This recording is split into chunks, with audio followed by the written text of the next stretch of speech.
हजरत मूसा अलैहिस्सलाम ने समंदर पर लाठी मारी और समंदर बीच से फट गया।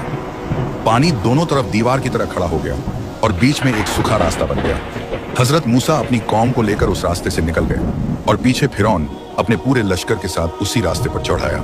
इसके बाद क्या हुआ तो उनकी मंजिल सिर्फ आजादी नहीं थी, उनका मकसद था जुल्म और गुलामी से छुटकारा। लेकिन अभी वो ज्यादा दूर नहीं पहुंचे थे कि सामने आया समंदर विशाल, गहरा और लहरों से भरा हुआ। और जब पीछे मुड़कर देखा, पीछे फिरौन और उसका लश्कर लाखों सैनिक, घोड़े, हथियारों से लैस, और आगे समंदर, न भागने का रास्ता न छुपने की जगह। बनी इसराइल की हालत डर से कांपती हुई थी। उनमें से कुछ लोग चीखने लगे, हे मूसा, अब क्या करेंगे? हम तो फंस चुके हैं। अगर ये लोग हमें पकड़ लेंगे या तो मार डालेंगे या फिर से गुलाम बना लेंगे। यह डर बिल्कुल वाजिब था। हालात ऐसे थे कि कोई भी उम्मीद करना छोड़ दे। लेकिन हजरत मूसा अलैहिस्सलाम एकदम शांत खड़े थे। उनके चेहरे पर कोई घबराहट नहीं थी, क्योंकि उन्हें यकीन था अल्लाह हमारे साथ है। उन्होंने अपनी कौम से कहा, हरगिज नहीं, मेरा रब हमारे साथ है, वो हमें जरूर रास्ता दिखाएगा। और वही हुआ। अल्लाह ने हजरत मूसा अलैहिस्सलाम को याद दिलाया, मूसा, अपनी लाठी को समंदर पर मारो। हजरत मूसा ने बिना एक पल भी गंवाए अपनी लाठी उठाई और समंदर पर मार दी। और वहीं पर इंसानी इतिहास का सबसे बड़ा चमत्कार बन गया। समंदर बीच से फट गया। पानी दोनों तरफ दीवार की तरह खड़ा हो गया, जैसे आसमान को छूता हुआ पहाड़। बीच में सूखी जमीन निकल आई, एक ऐसा रास्ता जो पहले कभी किसी ने देखा तक नहीं था। अल्लाह की रहमत से बनी इसराइल के 12 कबीलों के लिए 12 अलग रास्ते बन गए। और इन रास्तों के बीच पानी की दीवारें इतनी साफ थीं कि लोग एक दूसरे को देख भी सकते थे और बात भी कर सकते थे। हजरत मूसा अलैहिस्सलाम ने कहा, चलो, अल्लाह ने हमें रास्ता दिया है। बनी इसराइल ने समंदर के रास्तों पर कदम रखा और वो आगे बढ़ने लगे। उधर फिरौन अपने लश्कर के साथ समंदर के किनारे पहुंचा। उसने जब समुद्र के बीच से रास्ता बनते हुए देखा तो वह हैरान हो गया। उसने एक और बार हजरत मूसा का सबसे बड़ा मौजिजा देखा था, जो इंसान और जादूगरों की सोच से बिल्कुल पार था। इंसान और जादूगर इसके बारे में सोच भी नहीं सकते थे। फिरौन सोचने लगा, यह कैसे हो सकता है? उसके सैनिक हैरान थे। यह जादू है या कोई चाल? फिरौन खुद डगमगाने लगा। उसे डर लगने लगा, अगर मैं इस रास्ते पर गया और समंदर बंद हो गया तो मैं और मेरी हुकूमत हमेशा हमेशा के लिए खत्म हो जाएगी। लेकिन फिर उसका घमंड बोल पड़ा। उसने अपनी सेना से कहा, डरो मत, यह सब मेरी ताकत से है। समंदर भी मुझसे डरता है। फिर क्या था, उसकी सेना उसके पीछे चल पड़ी।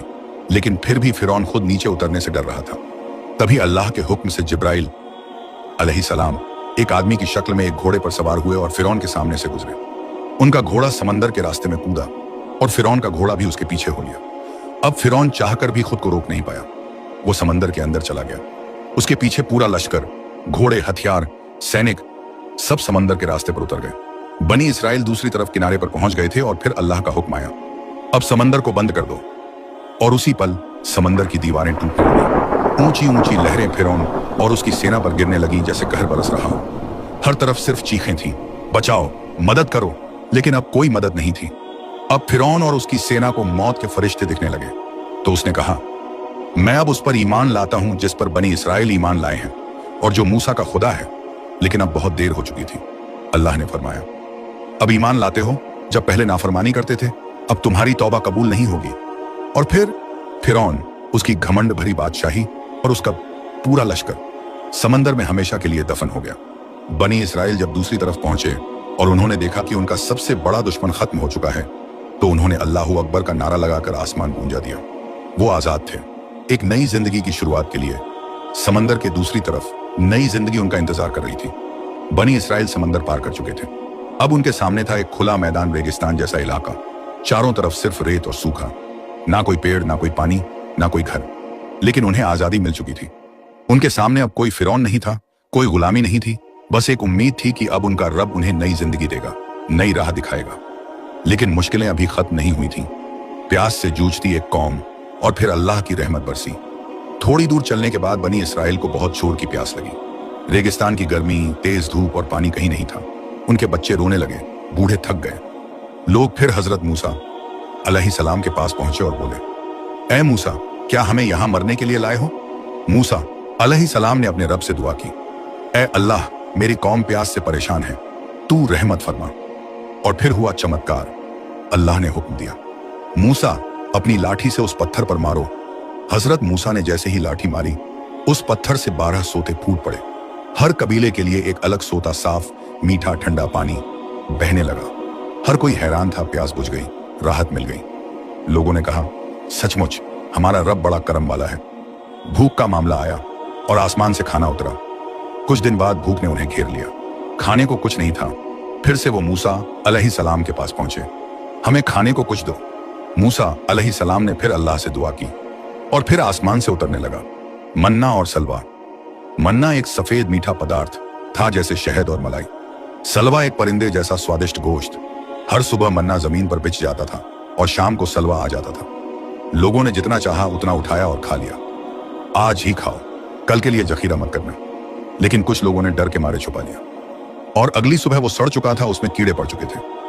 तब उन्हें समझ आया, रिज्क देने वाला सिर्फ अल्लाह है। बनी इसराइल चलते रहे। गर्मी बहुत तेज थी, छांव की तलाश थी, लेकिन रेगिस्तान में छांव कहां। फिर अल्लाह ने अपनी रहमत से बादलों को भेजा। बादल उनके ऊपर साया करने लगे। चलते रहे तो बादल भी उनके साथ चलता रहा। ना सूरज की तपिश, ना धूप की जलन। यह था रब का करम, जो गुलामी से आजादी देने के बाद अब उन्हें अपने साये में ले आया था।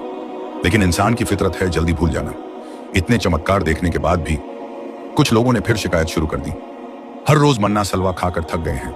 मूसा, हमें कुछ दाल सब्जी चाहिए, प्याज मसूर चाहिए, कुछ और दो। मूसा अलैहिस्सलाम ने कहा, क्या तुम ऐसा खाना मांग रहे हो जो नीचे दर्जे का है, उस चीज के बदले जो अल्लाह ने खुद तुम्हें भेजी? अगर यही खाना चाहिए तो शहर लौट जाओ। लोग चुप हो गए। उन्हें एहसास हुआ अल्लाह की रहमत की कद्र करनी चाहिए। अब वादा हुआ एक मुकद्दस जमीन की तरफ चलने का। मूसा अलैहिस्सलाम ने उन्हें बताया, हमें एक मुकद्दस जमीन में जाना है जो अल्लाह ने हमारे लिए तय की है। यह जमीन बहुत बरकत वाली थी, लेकिन वहां एक मजबूत कौम बसती थी। बनी इजराइल डर गए और उन्होंने हजरत मूसा अलैहिस्सलाम से कहा, मूसा, वो लोग बहुत ताकतवर हैं, हम वहां नहीं जा सकते। मूसा अलैहिस्सलाम ने कहा, अगर तुम यकीन से चलोगे अल्लाह तुम्हारे साथ है, जीत तुम्हारी होगी।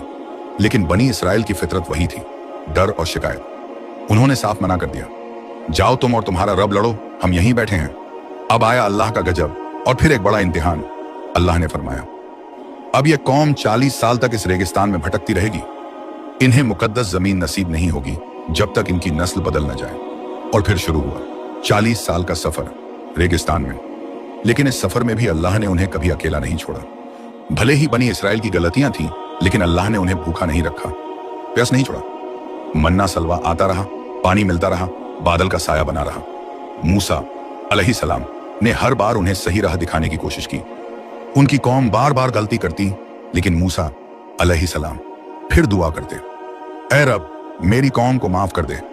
और फिर एक दिन आया जब अल्लाह ने कहा, मूसा, मेरे पास आओ तूर पर्वत पर, मैं तुम्हें एक खास किताब दूंगा।